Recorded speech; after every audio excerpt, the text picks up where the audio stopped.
देखिए, भारतीय संविधान और राज्य व्यवस्था के बारे में आज पढ़ेंगे। भारतीय संविधान और राज्य व्यवस्था क्या दोनों अलग चीज है या एक है? नहीं, अलग है, बिल्कुल अलग है। यानी कि भारतीय संविधान और राज्य व्यवस्था दोनों अलग अलग चीज है। समझ लेते हैं।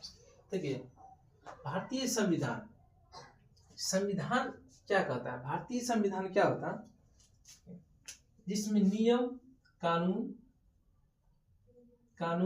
व परंपराओं, नियम, कानून और परंपराओं का संकलन होता है।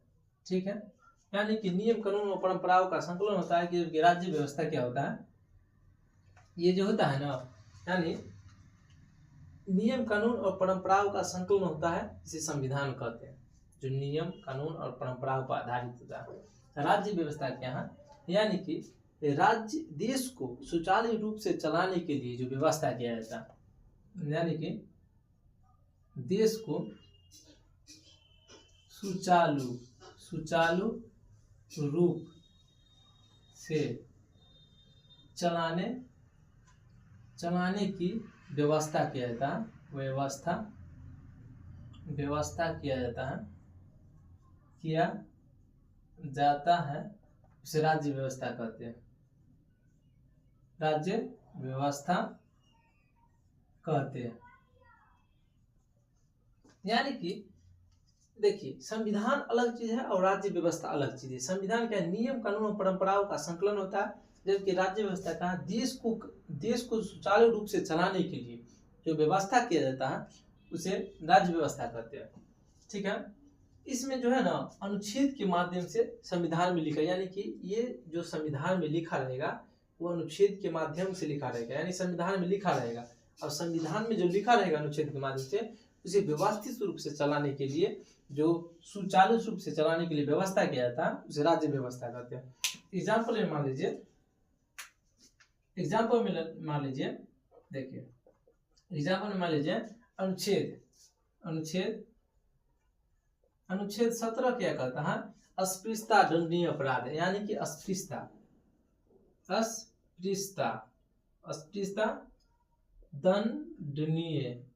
दंडनीय अपराध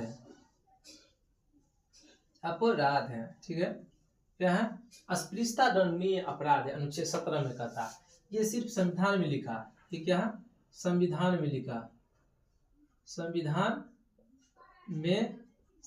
में लिखा, जबकि ठीक है, अस्पृश्यता दंडनीय अपराध है, संविधान में लिखा है,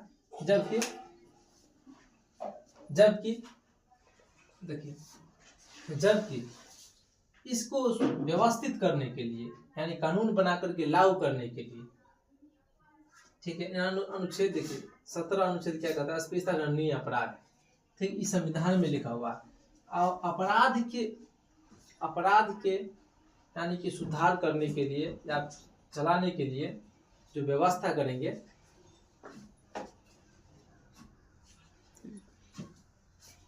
यानी कि अपराध को दंड, यानी मान लीजिए दंड,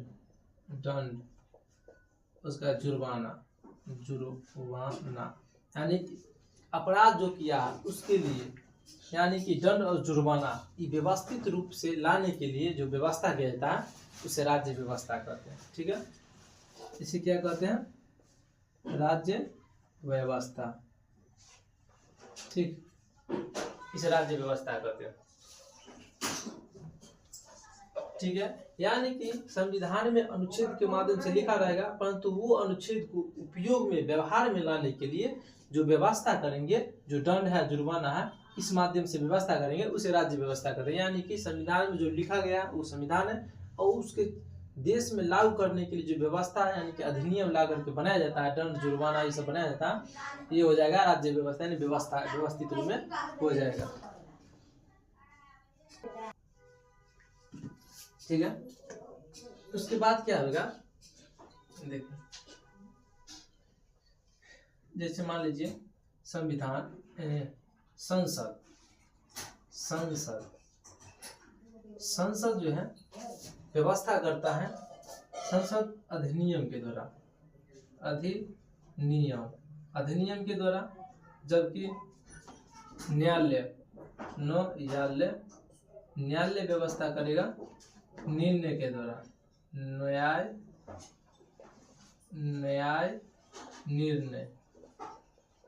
निर्णय के द्वारा व्यवस्था करेगा। जबकि गैर संवैधानिक संस्था,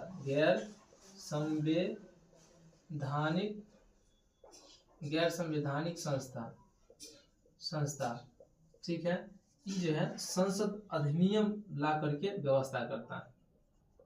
संसद अधिनियम लाकर व्यवस्था करता है,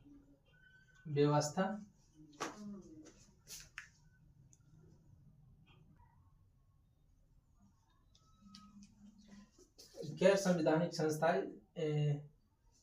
संसद अधिनियम लागू करके व्यवस्था करता है। यानी कि देखिए न्याय निर्णय, यानी कि न्यायालय सुप्रीम कोर्ट या हाई कोर्ट अपना अनुच्छेद में जो व्याख्या करता है अनुच्छेद के, उस माध्यम से जो व्यवस्था करता है, जो वो डिस्कस कर देता है, बोल देता है, वही उसका कानून बन जाता है, वही कानून बन जाता है। यानी कि जो बोलता है वही बोला हुआ शब्द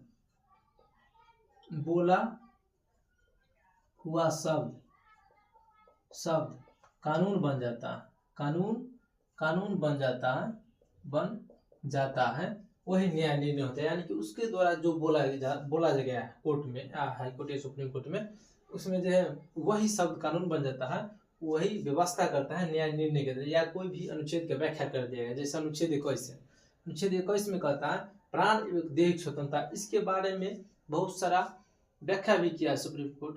जैसे कह दिया है जो व्यक्तिगत स्वतंत्रता, यानी कि जीवन की व्यक्तिगत स्वतंत्रता अनुच्छेद 21 में रखा गया है। इसमें सुप्रीम कोर्ट ने व्याख्या किया है और वही शब्द कानून बन गया। यानी कि व्यवस्था, यानी देश को चलाने के लिए जो कानून बनाया वही शब्द कानून बन गया, वही व्यवस्था होता है। यानी कि राज्य व्यवस्था या पॉलिटी होता है। ठीक है, गैर संवैधानिक संस्थाएं यानी संसद अधिनियम पारित करके ये व्यवस्था करता है, वो व्यवस्था करता है। ठीक है, व्यवस्था करता है। भारत में है ना संस्थाएं 3 प्रकार की होता है। भारत में कितना संस्था है? भारत में संस्थाएं 3 है। संस्थाएं यहाँ देख लेते हैं। भारतीय संस्थाएं यानी कि संस्थाएं यानी कि 3 संस्थाएं ऐसा है जो देश को सुचारू रूप से चलाने के लिए सहायता करता है। ठीक है, जैसे देख लेते हैं। प्रथम में हो जाएगा आपको संवैधानिक संस्था, संवैधानिक होता है, संवैधानिक संस्था। ठीक है, उसके बाद हो जाएगा आपको संवैधानिक संस्था। ठीक, उसके बाद हो जाएगा असंवैधानिक संस्था, असंवैधानिक संस्था। उसके बाद हो जाएगा गैर संवैधानिक संस्था, गैर संवैधानिक संस्था। ठीक है, संवैधानिक संस्था वह होता है, संवैधानिक संस्था वह होगा जो संविधान में लिखा होगा अनुच्छेद के माध्यम से। जैसे कि मान लीजिए, यानी कि अनुच्छेद के माध्यम से लिखा हो जाएगा। जैसे कि अनुच्छेद वित्त आयोग अनुच्छेद कितना में है? अनुच्छेद 280 में यह संविधान में लिखा है, संवैधानिक संस्था। ठीक है, उसके बाद हो जाएगा आपको SC आयोग यानी कि अनुसूचित जनजाति आयोग, SC आयोग अनुसूचित जाति आयोग, ये अनुच्छेद 338 में है। ठीक है, अनुच्छेद 338 में ये लिखा हुआ। ठीक है, उसके बाद हो जाएगा आपको ST आयोग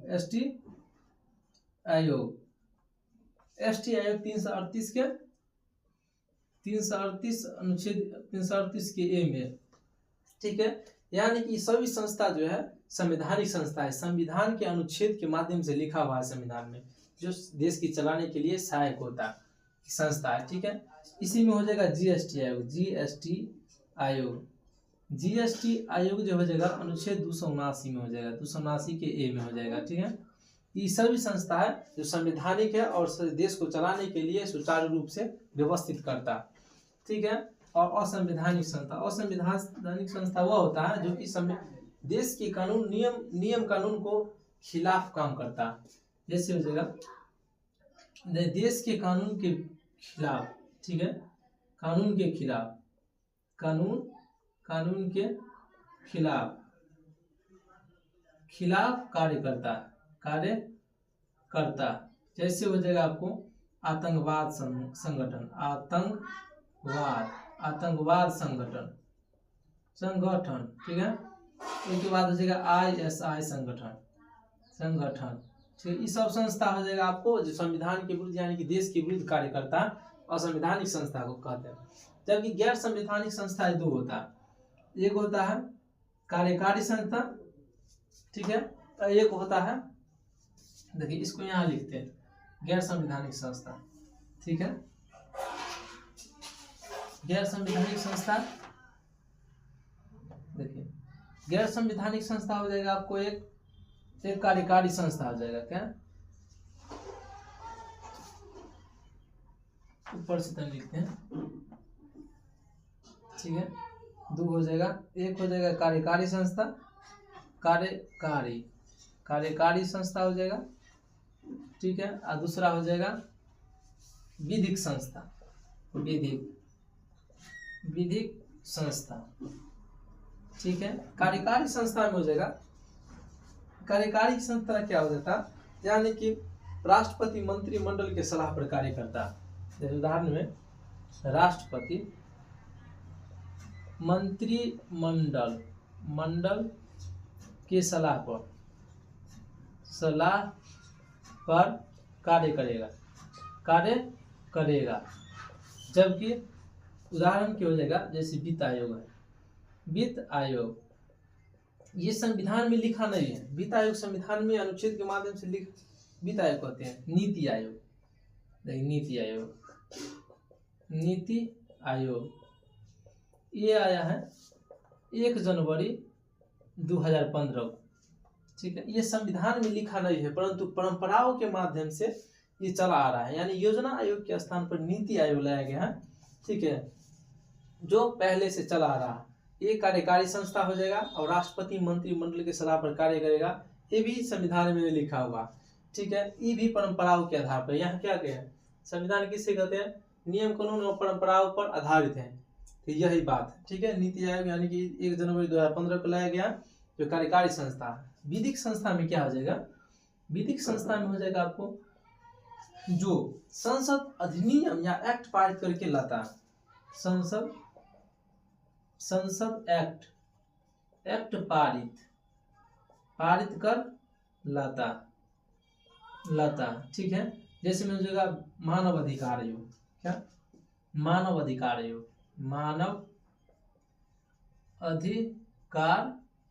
आयोग 1993 में लाया गया, ठीक है। ये क्या करता है, मानव अधिकार आयोग मानव की अधिकारों को हनन के बारे में ये आवाज उठाता है, जो है ये विधिक संस्था यानी कि संसद एक्ट पारित करके ये मानव की दुर्व्यवहार उपयोग के लिए लाया गया। ये संसद में संविधान में नहीं लिखा हुआ था, अधिनियम के द्वारा लाया गया और एक्ट पारित करके, इसलिए गैर संवैधानिक संस्था में विधिक संस्था हो जाएगा। यानी कि गैर संवैधानिक संस्था 2 भाग हो जाएगा, कार्यकारी संस्था और विधिक संस्था, यही होता है विधिक संस्था, ठीक है। तो गैर संवैधानिक यानी कि इस संसद में लिखा हुआ नहीं है परंतु देश के सुचारू रूप से चलाने के लिए ये जो है बाहरी सपोर्ट के काम करता है और देश के नियम के अनुसार यानी कि संविधान के नियम के अनुसार कार्य करता है, उसके नियम पर चलता, ठीक है।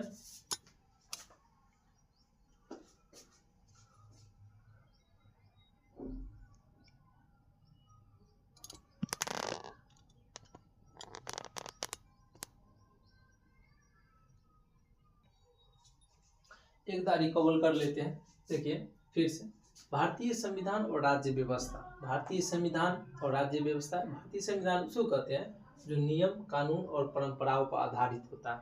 जैसे कि नियम कानून, जैसे मान लीजिए कुछ ऐसे शब्द हैं जो संविधान में लिखा हुआ नहीं है परंतु परंपराओं से आ रहा है, जैसे कि पीएम का पद हो गया, ठीक है। पीएम का पद यानी कि पीएम सत्ता दल की नेता होता है, परंतु नेता कौन होता है?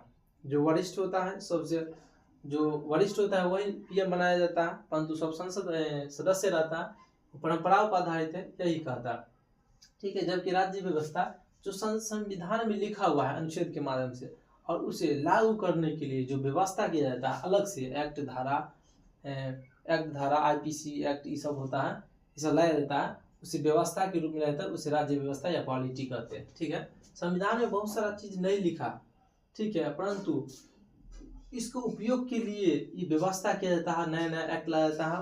प्रत्येक दिन सुप्रीम कोर्ट हाई कोर्ट जो न्याय निर्णय देता है, अपना स्टेटमेंट में निर्णय देता है, उसी माध्यम से कानून बनता है, वही व्यवस्था के रूप में आ जाता है, ठीक है। अनुच्छेद एग्जाम्पल में अनुच्छेद 17 अस्पृश्यता दंडनीय अपराध, अस्पृश्यता दंडनीय अपराध है, अनुच्छेद 17 कहता है अस्पृश्यता दंडनीय अपराध है। ये क्या होता है? यानी कि ये तो संविधान में लिख दिया गया, परंतु ये क्या है, इस लागू करने के लिए, यानी कि कोई अस्पृश्यता का उल्लंघन करता है, ठीक है, छुआछूत मानता, परंतु उसे और लागू करने के लिए कोई थाना जाता है या कहीं कोर्ट जाता है, तो दंड जुर्माना की जो व्यवस्था किया गया संविधान में नहीं किया गया, परंतु यहाँ पर किया गया, यही व्यवस्था को राज्य व्यवस्था कहते हैं, ठीक है। इस संसद अधिनियम के द्वारा व्यवस्थित करता है, यानी कि अधिनियम ला करके व्यवस्था करता है। न्यायालय न्याय निर्णय के द्वारा सुप्रीम कोर्ट या हाई कोर्ट करता है, जो स्टेटमेंट में बोलता है वही कानून बन जाता है, कोई व्यवस्था हो जाए यानी राज्य व्यवस्था हो जाएगा। गैर संवैधानिक संस्थाएं संसद अधिनियम लाकर की व्यवस्था करता है, यानी कि गैर संवैधानिक संस्थाएं भी है जो संविधान में लिखा हुआ नहीं है, परंतु संविधान के अनुसार कार्य करता, उस व्यवस्था में संसद कानून बना करके व्यवस्था करता। भारत में संस्थाएं 3 प्रकार के, ठीक है, संवैधानिक संस्थाएं, असंवैधानिक है और गैर संवैधानिक। संवैधानिक संस्थाओं में वित्त आयोग आ जाएगा, जो अनुच्छेद 280 में संविधान में लिखा हुआ है। एससी आयोग आ जाएगा, 338 अनुच्छेद में है, जो ये भी संविधान में लिखा हुआ। और एसटी आयोग 338 के ए में है, ये भी संविधान में लिखा हुआ है। जीएसटी आयोग 279 के ए में, ये भी संविधान में लिखा हुआ है। देखिए एससी और एसटी आयोग, 89वां संविधान संशोधन 89वां संविधान संशोधन 2003 में लाया गया, परंतु 2004 में ये जो है अलग हो गया, एक दूसरे दोनों एससी और एसटी आयोग अलग हो गया था, ठीक है। जीएसटी आयोग 279 ए में है, ये सब संवैधानिक संस्थाएं के रूप में आता है, संविधान में लिखा हुआ। इसके माध्यम से नागरिकों को जो है सहयोग देता है, जबकि असंवैधानिक संस्था में कानून के खिलाफ कार्य करता है, ठीक है, और आतंकवाद आईएसआई संगठन ये सब कार्य करता है, यानी कि देश के विरुद्ध कार्य करता है, यानी देश के कानून के विरुद्ध। जबकि गैर संवैधानिक संस्थाएं 2 भाग में हो जाएगा, कार्यकारी संस्था और संविधिक संस्थाएं। संविधिक कार्यकारी संस्था में हो जाएगा, राष्ट्रपति मंत्रिमंडल के सलाह पर कार्य करता है, और नीति आयोग जैसे एग्जाम्पल के लिए हो गया 1 जनवरी 2015 से कार्य करता है। और विधिक संस्थाएं में संसद एक एक्ट पारित करके लगाता है। मानवाधिकार आयोग 1993 में लाया था मानव की सुरक्षा के लिए, ठीक है। उसके बाद आज तो इस पर्चे के बारे में पढ़ लिए, और कल से स्टार्ट हो जाएगा। ये पर्चे था, कुछ और पॉइंट है जो चलाएंगे कल स्टार्ट। ठीक, थैंक्स।